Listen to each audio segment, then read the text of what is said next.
আসসালামু আলাইকুম। আজকে আমরা সূরা হুমাযা শিখব। আমরা শুরুতেই দেখে নেব যে সূরাতুল হুমাযা মাক্কিয়া, এর ভিতরে আমরা যে ভুলগুলো করে থাকি, যে ভুলের কারণে নামাজ নষ্ট হইতে সক্ষম বা নামাজ নষ্ট হয়ে থাকে আমাদের সাধারণত, সেটা আমরা শুরুতে দেখে নিই। আমরা সাধারণত সূরাতুল হুমাযা যেভাবে পড়ে থাকি সেভাবে আমি আপনাদেরকে পড়ে শোনাই, খেয়াল করেন। হয়তোবা কারোর আমার পড়ার থেকে সুন্দর হবে, কারোর হয়তোবা আমার পড়ার থেকে আরো অসুন্দর হবে। আমি একটা অনুমান করে আপনাদেরকে পড়ে শোনাচ্ছি, যেটা সাধারণত মানুষ ভুল পড়ে থাকে। আচ্ছা, বিসমিল্লাহির রহমানির রহিম। আমরা পড়ি ওয়াইলুল লিকুল্লি হুমাযাতিল লুমাযা আল্লাযী জামাআ মালাও ওয়াদ্দাদা ইয়াহসাবু আন্না মালাও আখলাদা কাল্লা লা ইউনবাযান্না ফিল হুতামা ওয়া মা আদরাকা মাল হুতামা নারুল্লাহিল মুকাদা আল্লাতী তাত্তালিউ আলাল আফইদা ইন্নাহা আলাইহিম মুজাদা ফি আমাদিম মুমাদ্দাদা। আচ্ছা, এবার আমরা প্রতিটি আয়াতে কিভাবে সঠিক করে পড়তে হয় সেটা দেখি। মূলত পড়তে হবে এভাবে, বিসমিল্লাহির রহমানির রহিম ওয়াইলুল লিকুল্লি হুমাযাতিল লুমাযা আল্লাযী জামাআ মালাও ওয়া'আদ্দাদা يحسب أن ماله أخلده كلا لينبذن في الحطمة وما أدراك ما الحطمة نار الله الموقدة التي تطلع على الأفئدة إنها عليهم مؤصدة في عمد ممددة। আমি সুন্দর করে পড়ার আগে যেভাবে ভুল পড়ে আপনাদেরকে শোনালাম, এভাবে যদি কেউ পড়ে থাকেন তাহলে নিঃসন্দেহে তার নামাজ হবে না। আমি আলোচনা করেছি এর আগেই যে নামাজে অশুদ্ধ পড়ার কারণে নামাজ নষ্ট হয়ে যায়, যা নামাজ ভঙ্গের কারণের প্রথমত কারণ। আর এই নামাজে অশুদ্ধ পড়া, ভুল পড়া, এই ভুল পড়ার ভিতরে দুইটি প্রকার আছে। একটি প্রকার হলো সাধারণ ভুল, আর একটি প্রকার হলো যে ভুলের মাধ্যমে কোনো হরফের, কোনো অক্ষরের পরিবর্তন হয়ে যায়। যেমন আমি আপনাদেরকে পড়ে শুনিয়েছি, ওয়াইলুল লিকুল্লি উমাযাতিল বা উমাযাতিল লুমাযা। আপনি যা যদি পড়েন তাহলে যা, যা আরবি কোনো অক্ষর নাই। যা বলতে আরবিতে কোনো অক্ষর নাই, যেখানে আমরা ঝাকে যা, এটাকে আমরা যা পড়ে থাকি। তো যা বলতে আরবিতে কোনো অক্ষর নাই। আর উমাজা বা উমাজা, হুমাজা, হুমাজা বলতেও হয় না। বড় হাটা বলার সময় গাল থেকে একটা আওয়াজ, একটা বাতাস বের হইতে হবে, যেটা হলো এরকম, হুমাজা, হা পেশ হু। তারপরে আমরা উমাজাতিল লুমাজা পড়ি। তো এখানেও এই যে ঝাটা, এটাকেও আমরা যা পড়ি। আর এই ঝার পরে একটা গোলতা আপনারা দেখতে পাচ্ছেন, এই যে এটাকে আমরা অনেক সময় পড়ি না, এটা পড়ি হলো উমাজাতিল লুমাজা, যা, যা বলে আমরা শেষ করে দিই। এই যে ঝা জবর ঝা, এটাকে আমরা যা বলে শেষ করে দিই। অর্থাৎ আপনি একটা অক্ষর একদম পড়তেছেন না, এটা একটা বড় আকারের ভুল। তো আমরা এই ভুলটা যদি সংশোধন করতে চাই তাহলে আমাদের পড়তে হবে এভাবে, ওয়াইলুল লিকুল্লি হুমাযা, হুমাযা, যা। খেয়াল করেন, যা না, যা, যা, যা। যদি কারোর এটা পড়তে অসুবিধা হয় তাহলে আমরা এটা স্মরণ করব, যে কোনো জিনিসকে সহজ করব এভাবে যে আমরা যখন কারোর উপরে রাগান্বিত হই বা রাগ হই তখন যেভাবে বলে থাকি একজনকে, আরে তুই যা, আমরা বাঙালিরা বলে থাকি আরে তুই যা। তো ওই যে যা আমরা বলে থাকি ওই যাটাই আমরা এখানে উচ্চারণ করব যে ওয়াইলুল লিকুল্লি হুমাযাতিল লুমাযা। শুধু যা বলে ছেড়ে দিলে হবে না, এখানে এভাবে উচ্চারণ করতে হবে ওয়াইলুল লিকুল্লি হুমাযাতিল লুমাযা। আচ্ছা, পরের আয়াতে যাই। তারপরে আমরা পড়ি যেটা ভুল সেটা হলো আল্লাজি জামা আমালাউ ওয়া আদ্দাদা। হ্যাঁ, দাদা, এই দাদাটাও পড়া যাবে না, আমরা শুরু থেকে ধরি। আল্লাহ জি, এই দালটা আমরা আগেই আলোচনা করেছি আগের আয়াতে, যা পড়া যাবে না, পড়তে হবে যা। যা, যে যাটা হলো কিভাবে আমরা যেভাবে একজনকে বলি যে আরে তুই যা, তো ওই যাটা এখানে আনতে হবে। আল্লাহ জি না, আল্লাহ রি। আল্লাহ রি, এখানে আমরা পড়ি জামা আমা। জামা আমা না, জামা আমা। আইনটা গলার ভিতর থেকে অর্থাৎ কণ্ঠনালী থেকে উচ্চারণ হয়। তো এখানে হবে হলো জামা না, জামা। ওই যে আপনার বাড়ির মা, ওই মাটা হবে না। আপনার বাসায় যে মাটা আছে ওই মা যেভাবে আপনি ডাকবেন যে ও মা, এই মা সেই মা না, এটা একটু আরবি অক্ষর, তো এটা একটু সুন্দর করে মাঝার সাথে ম্যা ম্যা, মা না ম্যা। আচ্ছা, জামা আমানা, যা মা। আর আমানা, এই যে সরেয়া, এটা না, এটা হবে হলো আমা, গলার ভিতর থেকে উচ্চারণটা হয় আসবে, তাহলে হবে জামা। আবার এই যে মা, এই মাটা হলো, আবার মনে করিয়ে দিই, ময়াকারে মা, এই মা না, আপনার বাসায় যে মা ডাকবেন ওই মাটা হবে না, মাটা হবে এরকম ম্যা। তাহলে পুরোটা উচ্চারণ হবে হলো জামা আমা। তারপরে আমরা ভুলটা করি ওয়া আদ্দাদা। ওয়া আদ্দাদা না, ওয়া আদ্দাদা। ওয়া আদ্দাদা, আইনটা গলার ভিতর থেকে উচ্চারণ হবে। ওয়া আদ্দাদা না, ওয়া আদ্দাদা, আদ্দাদা। এই আওয়াজটা বাচ্চারা অনেকে খেলা করার সময় আওয়াজ করে থাকে এরকম, যে বাচ্চারা খেলাধুলা করার সময় যে এরকম করে না, আ আ, তো আওয়াজটা এরকমই আসবে। হ্যাঁ, যে বাচ্চারা ভয় ঠয় দেয় এরকম, তো আওয়াজটা কিছুটা এরকম, আ না। এখানে ওয়া আদ দাদা না, ওয়া আদ দাদা। ঠিক বাচ্চারা যেভাবে খেলা করে থাকে এরকম একটা আওয়াজ টাওয়াজ, যখন বাচ্চারা ওই যে বাঘ ভাল্লুক খেলাধুলা করে না, তখন যে আওয়াজটা করে থাকে যে এই যে এরকম একটা আওয়াজ ভিতর থেকে আসতে হবে, যে ওয়া আদ দাদা, ওয়া আদ দাদা।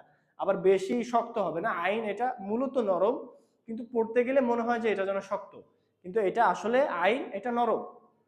তো এখানে হবে জামাআ মালাউ ওয়া আদ্দাদা। আমরা অনেকে ওয়াদ দাদা বলে ছেড়ে দিই, ওয়াদ দাদা, কিন্তু ওয়াদ দাদা বলে ছেড়ে দেওয়া যাবে না। এই যে দেখেন লাস্টে একটা হা আছে, হা গোল গোল, এই যে তা, এটা অক্ষর স্থানে হা হয়ে যায়, তাহলে হবে হলো, খেয়াল করেন, মালাউ ওয়া আদ্দাদা। ওয়াদ দাদা বলে ছেড়ে দেওয়া যাবে না, ওয়া আদ্দাদা। পুরো একটা পড়ি আল্লাযী জামাআ মালাউ ওয়া আদ্দাদা। পরের আয়াত ইয়াহসাবু আন্না মালাহু আখলাদা।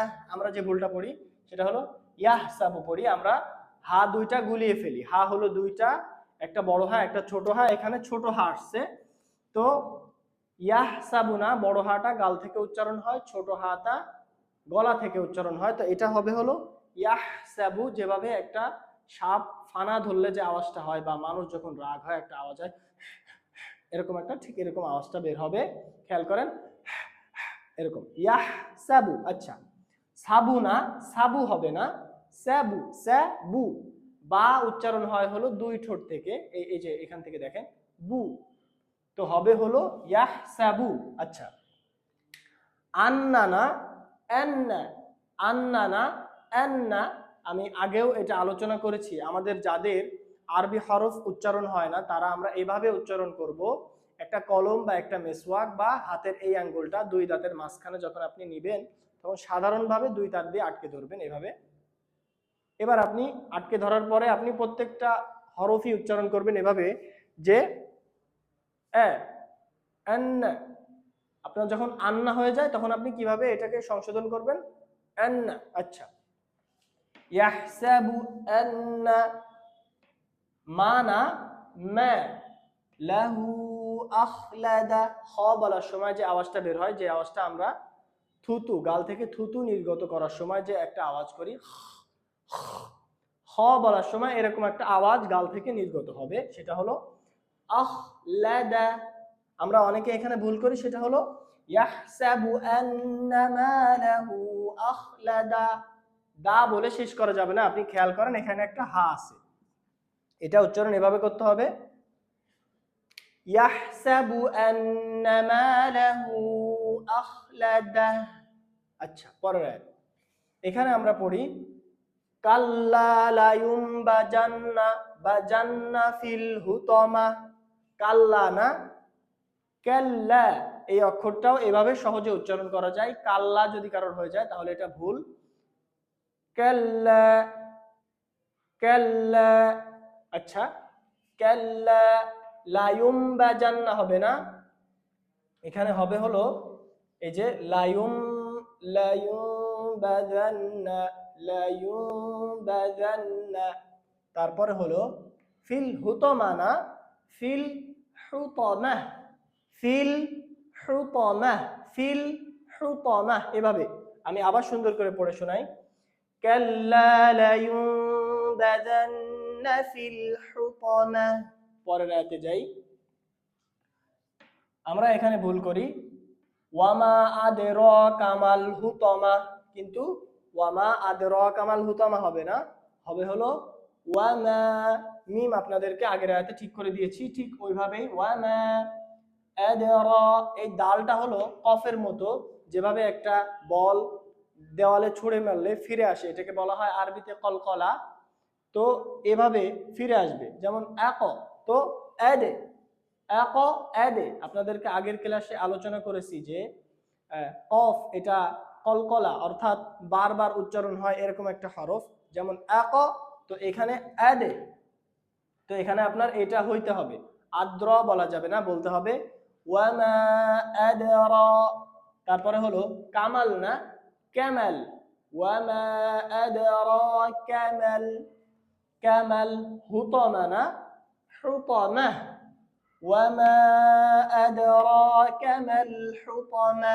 পরের আয়াতে যাই। আমরা এখানে ভুল যেটা করি সেটা হলো আমরা পড়ি নারুল্লাহিল মুকাদা।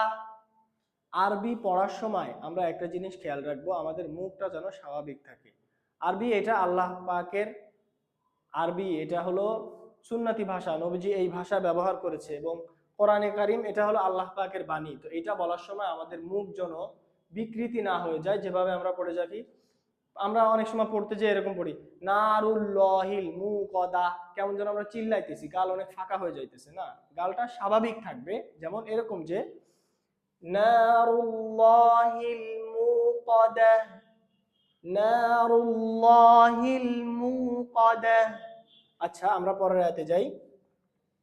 আমরা পড়ি আল্লাতি তাত্তলিউ আলাল আফইদা, কিন্তু না, তাত্তলি, তাত্ত, তা আর ত দুইটা আলাদা। আপনি যদি তাকে তর জায়গায় নিয়ে যান তাহলে আপনার নামাজ হবে না। খেয়াল করেন, আল্লাতি আল্লাতি তাত্তলি, তাত্ত, তাত্তলিউ আলাল, লিউ আলাল আফইদা। ফা বলার সময় গাল থেকে বাতাস নির্গত হবে, যেমন আফইদা। আচ্ছা, পরের আয়াত। আমরা ভুল করে পড়ি ইন্নাহা আলাইহিম মুচাদা। অনেকে এরকম এর থেকেও আরো ভয়ঙ্কর ভুল করে, যেটা হলো ইন্নাহা আলাইহিম মুচাদা। এটা বেশিরভাগ মেয়েরা বা মহিলারা ভুলটা একটু বেশি করে থাকে। তো এরকম পড়া যাবে না, পড়তে হবে এরকম ইন্নাহা আলাইহিম মুসাদা, আলাইহিম মুসাদা। পরের আয়াতে যাই। আমরা পড়ি ফি আমাদিম মুমাদ্দাদা, কিন্তু না, ওই যে আপনার আপনার বাসায় যদি একজন দাদা থেকে থাকে, সেই দাদুকে আপনি যেভাবে রাখবেন যে দাদা, এই দাদা ওই দাদা এক না, আপনি এভাবে পড়বেন, মুমাদ্দাদা, দাদা আর দাদা দুইটা পার্থক্য আছে। আচ্ছা, এখানে হবে হলো ফি আমাদিন মুমাদ্দাদা। তাহলে আজকে আমরা সূরাতুল হুমাযা শিখলাম। আজকে এই পর্যন্তই। আমি আরো একবার আপনাদেরকে সুন্দর করে পড়ে শোনাই, আপনারা খেয়াল করে শুনেন। বিসমিল্লাহির রহমানির রহিম। ওয়াইলুল লিকুল্লি হুমাযাতিল লুমাযা الذي جمع مالا وعدده يحسب أن ماله أخلده كلا لينبذن في الحطمة وما أدراك ما الحطمة نار الله الموقدة التي تطلع على الأفئدة إنها عليهم مؤصدة في عمد ممددة صدق الله العظيم.